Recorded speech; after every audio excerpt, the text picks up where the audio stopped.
Good morning. My name is Laura Jones.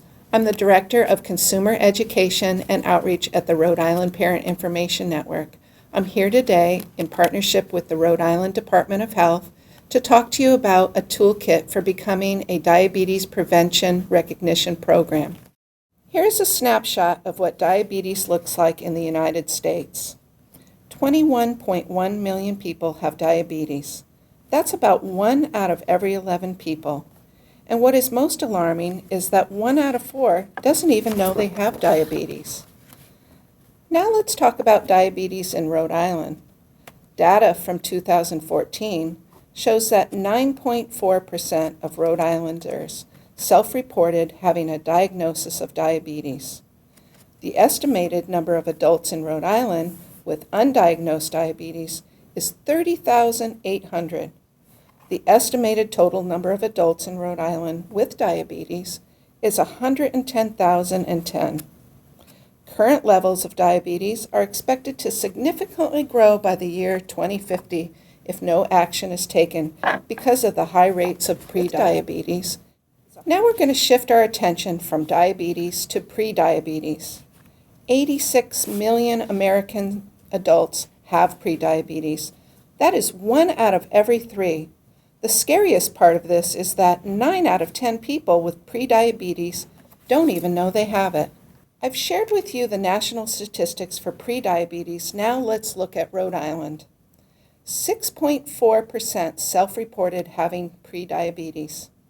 37% is the estimated true prevalence of prediabetes in Rhode Island. That means that 245,960 Rhode Island adults have undiagnosed prediabetes. The total number of adults in Rhode Island with prediabetes is estimated to be 297,050.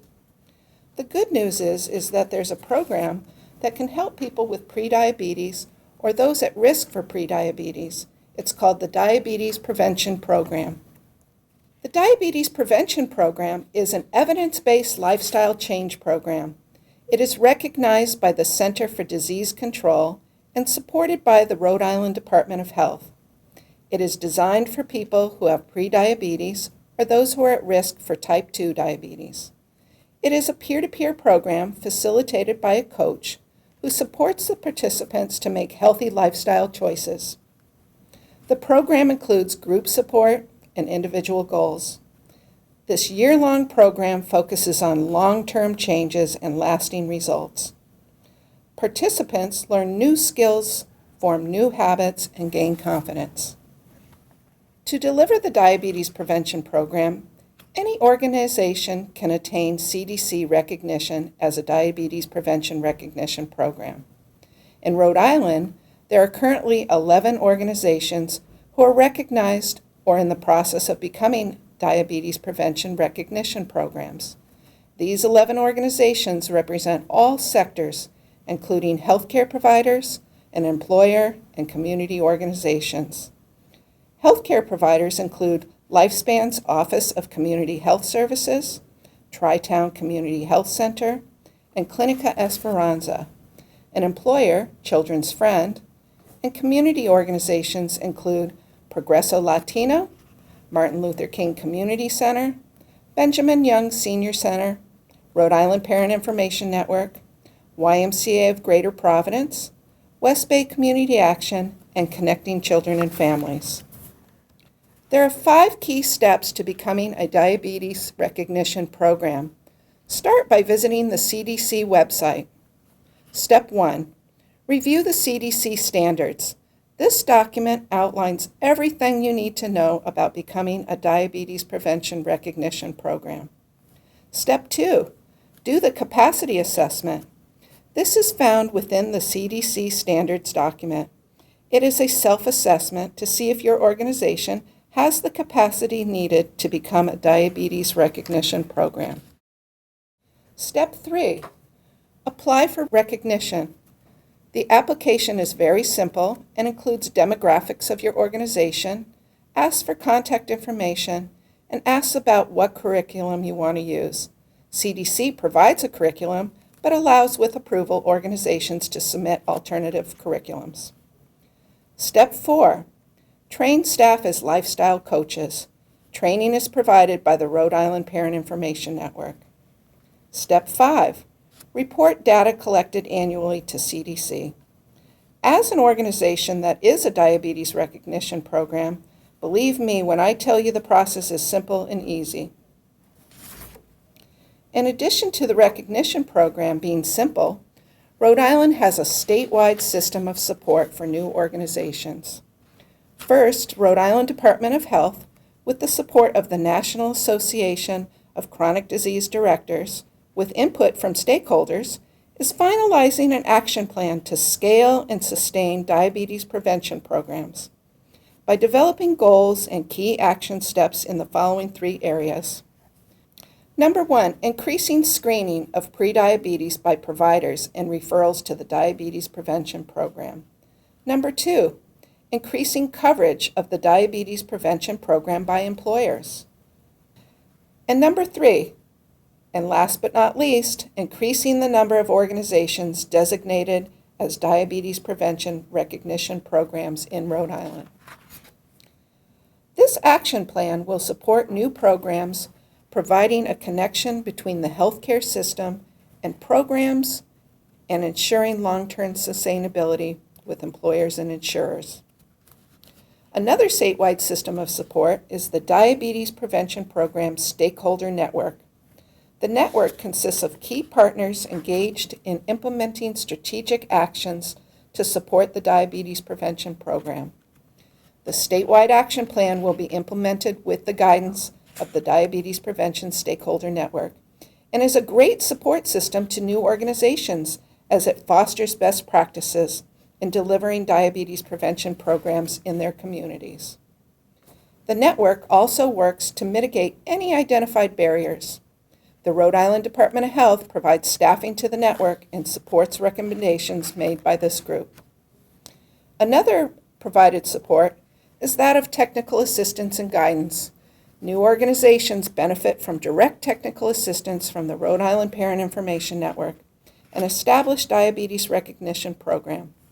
Areas of support include recognition process, training of staff, program fidelity, guidance on data collection, class schedule development, and sharing of best practices.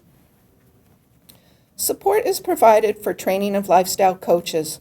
To ensure new programs have trained staff, training of the lifestyle coaches is coordinated through the Rhode Island Parent Information Network. New classes are added as needed, and new coaches are invited to join a coach coalition to foster best practices and provide ongoing support.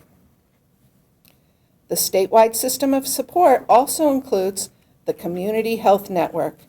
This is a centralized referral system at the Rhode Island Department of Health, staffed by patient navigators. It connects participants referred by providers, other agencies, or who self-refer into an available diabetes prevention program. In addition, the Community Health Network provides bi-directional feedback to providers regarding participants' progress. The Community Health Network promotes new programs utilizing an online calendar that showcases upcoming classes around the state. A marketing campaign. The Ad Council has initiated a national marketing campaign to raise awareness of prediabetes. To support and enhance the national efforts, Rhode Island Department of Health is also implementing a local campaign to raise awareness and highlight the diabetes prevention program in Rhode Island.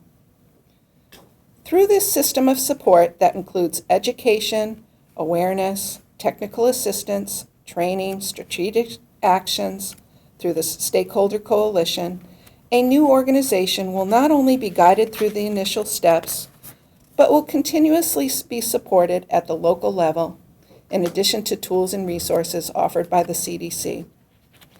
Next, I would like to introduce to you Valentina Adamova, Health Program Administrator for Diabetes and Heart Disease and Stroke Prevention, Center for Chronic Care and Disease Management at the Rhode Island Department of Health, who will be introducing our panelists.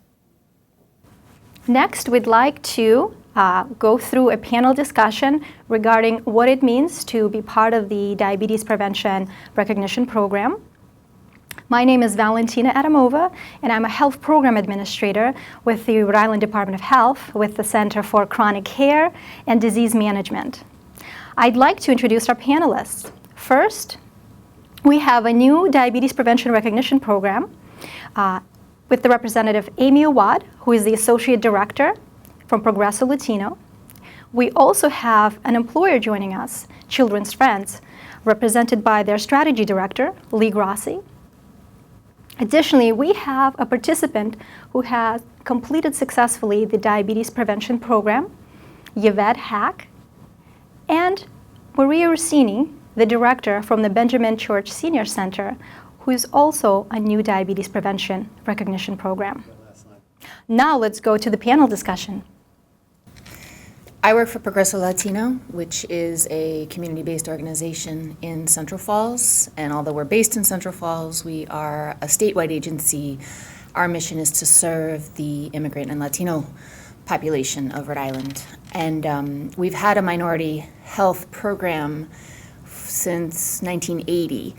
And we've offered a spectrum, an array of different community-based wellness initiatives and programming, and working through the health equity zone of Central Falls and Pawtucket and the statewide network of health equity zones, we've been able to segue into DPP work, and it has been a natural segue for us because we previously were unable to tap funding for this type of work. And like I said, we've done work around diabetes as part of our Tomando Control de su Salud program.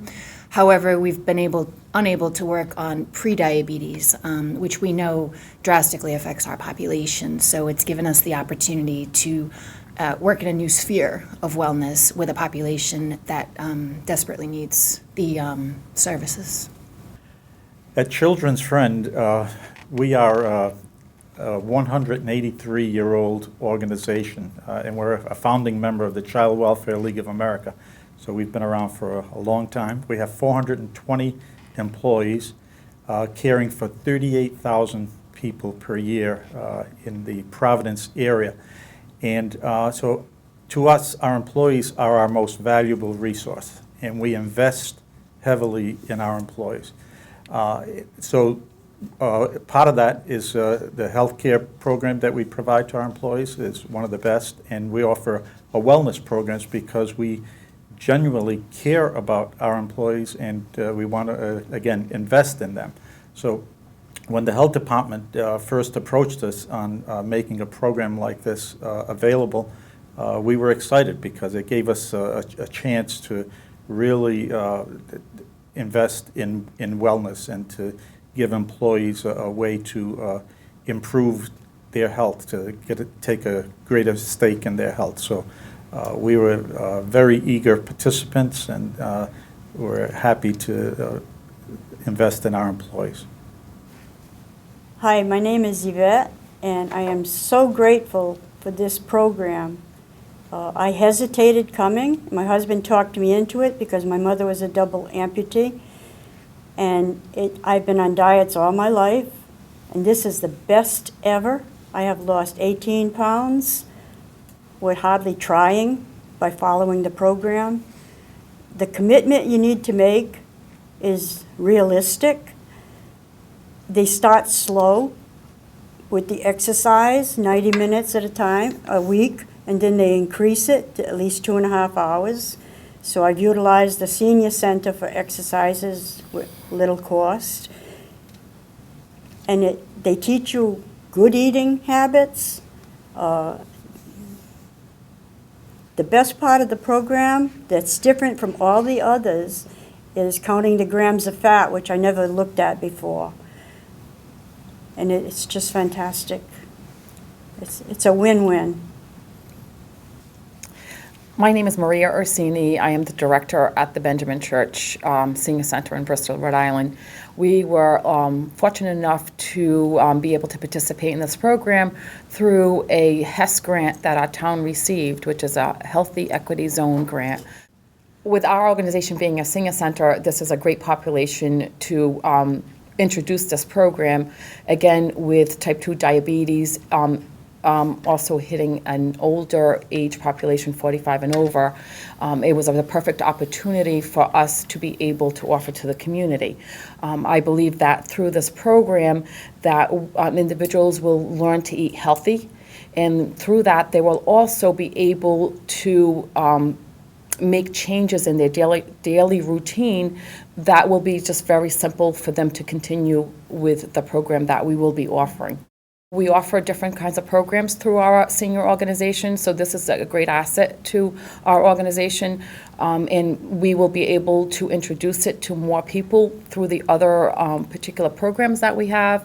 So we are really looking forward. We have been. We're having a great turnout, and people are really interested in it, and we're implementing healthy eating also through having food markets at our facility available. How has becoming a diabetes prevention recognition program benefited your community, customers, patients, or staff?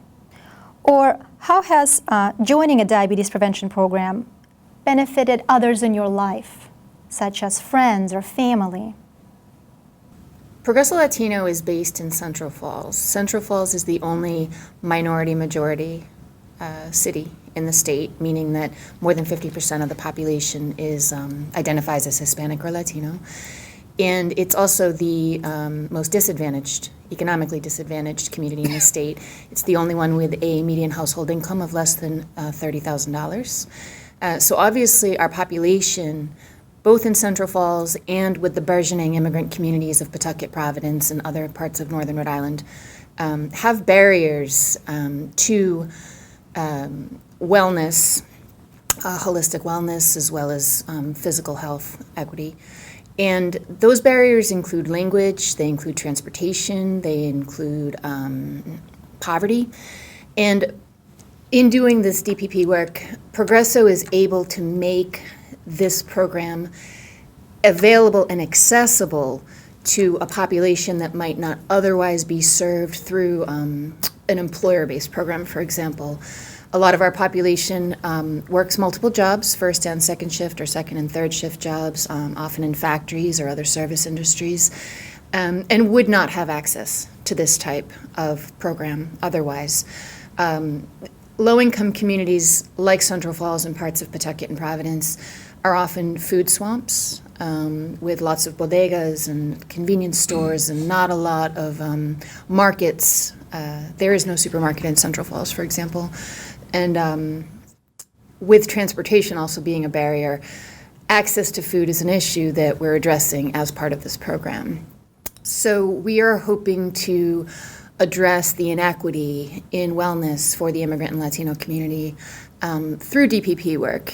And I think that we're able to achieve that and help a population, like I said, that's not otherwise able to have access to this type of program, will have access. Progreso Latino has a long history of offering culturally appropriate and linguistically appropriate programming in all areas. And we serve about 5,000 individuals and families each year.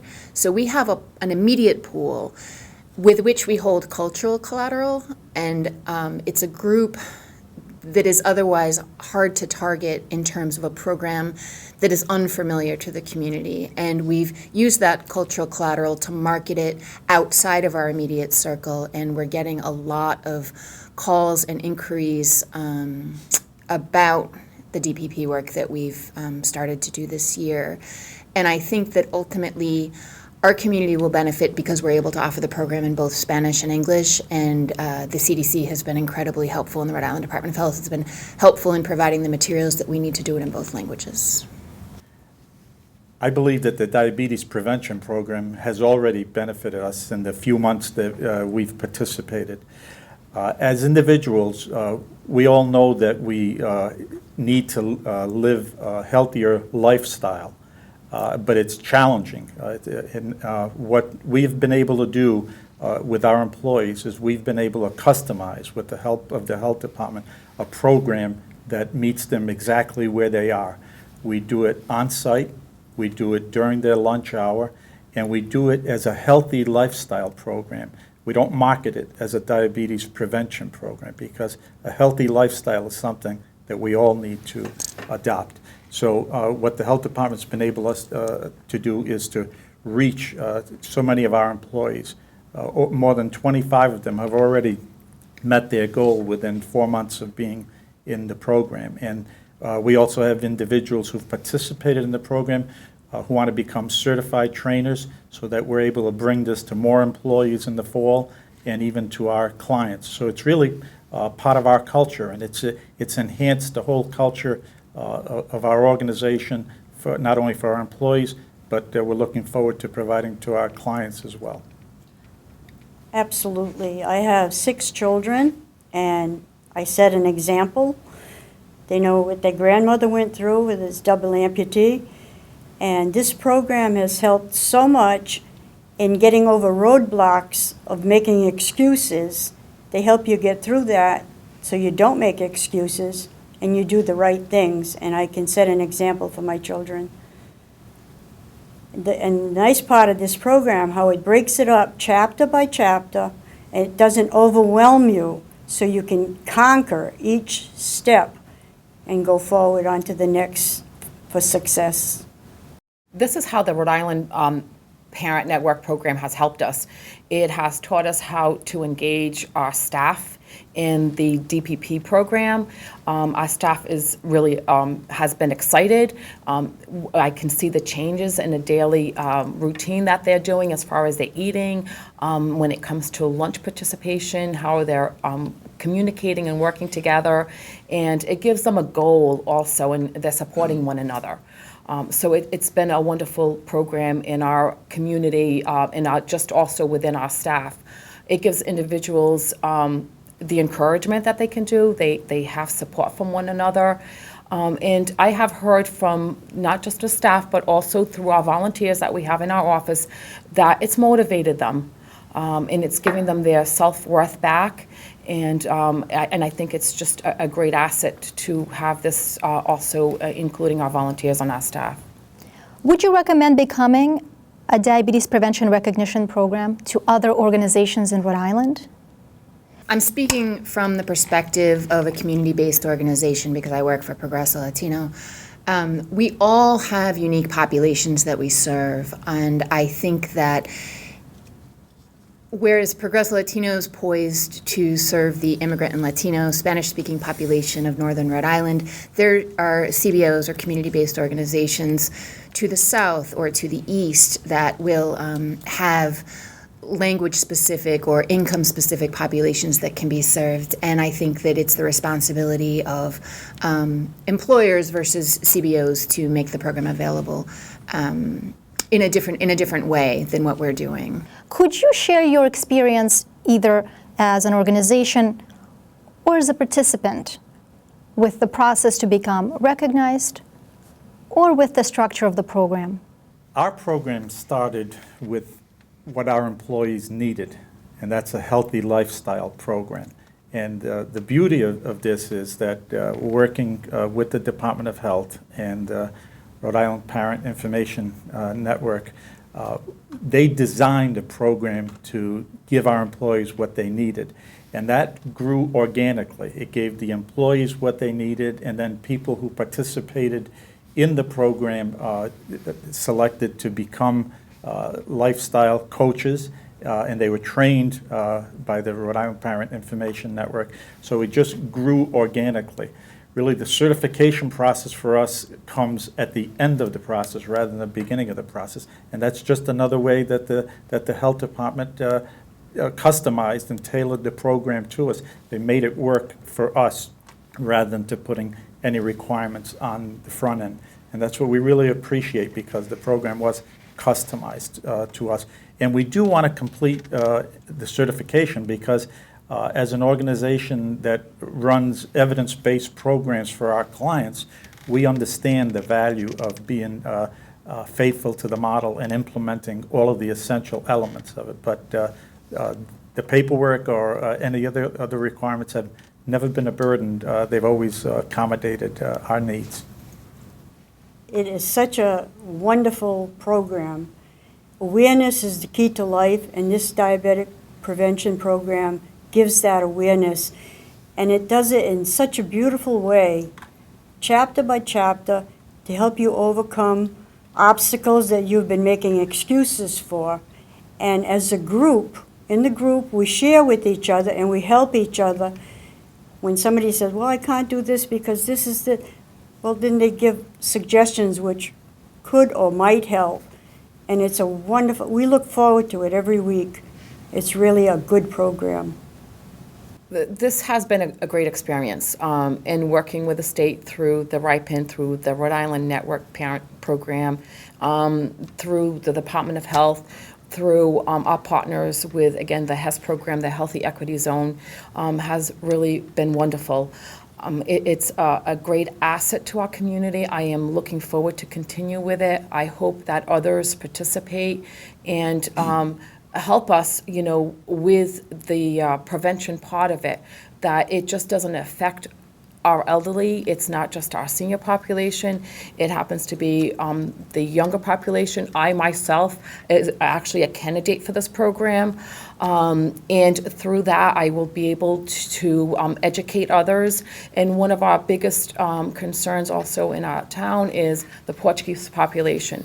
With myself and Donna Wilson, who is also part of our staff and is also a life coach, we're hoping that we can reach that population and be able to educate them on the healthy eating portion of the program and how just by changing the style of their eating can encourage them to a better path in life and hopefully prevent, diabetes. The application process itself is extremely simple in terms of going online and filling out the application, and we actually had technical assistance from the Rhode Island Parent Information Network, and they really helped make it a very simple process in terms of becoming recognized by the CDC. In terms of getting ready to do the work, we did have to do a self-assessment, and we did have to look at our wellness department, and we had to ensure that we had the staff and the capacity to be able to undertake this in 2016. And we decided that with our experience in wellness, we were ready, and we did have the capacity. And then we worked very, very closely with the Department of Health, with RIPEN, and with our community partners to make the shift to doing DPP work. And I think that we're poised to launch our programming. We actually started our first class this month. We're starting our second class in July. And we know that it'll make a great impact in the community we serve. I would like to thank our panelists for sharing regarding their experience. And next, you will hear from Laura Jones from Rhode Island Parent Information Recognition Program as to why and how you could become a diabetes prevention recognition program. The 5 reasons why you should become a diabetes prevention recognition program. Take a stand against the 1 in 3 statistic for prediabetes. CDC recognition process is free, simple, and quick. Statewide system of support to ensure your success. Benefits your organization by offering diabetes prevention program to your staff, your clients, and to your community. Any organization can do it. Worksite, healthcare provider, community organization. Take the first step to action and contact the Rhode Island Parent Information Network at 401-222-7623. Or you can visit our website for more information. Thank you.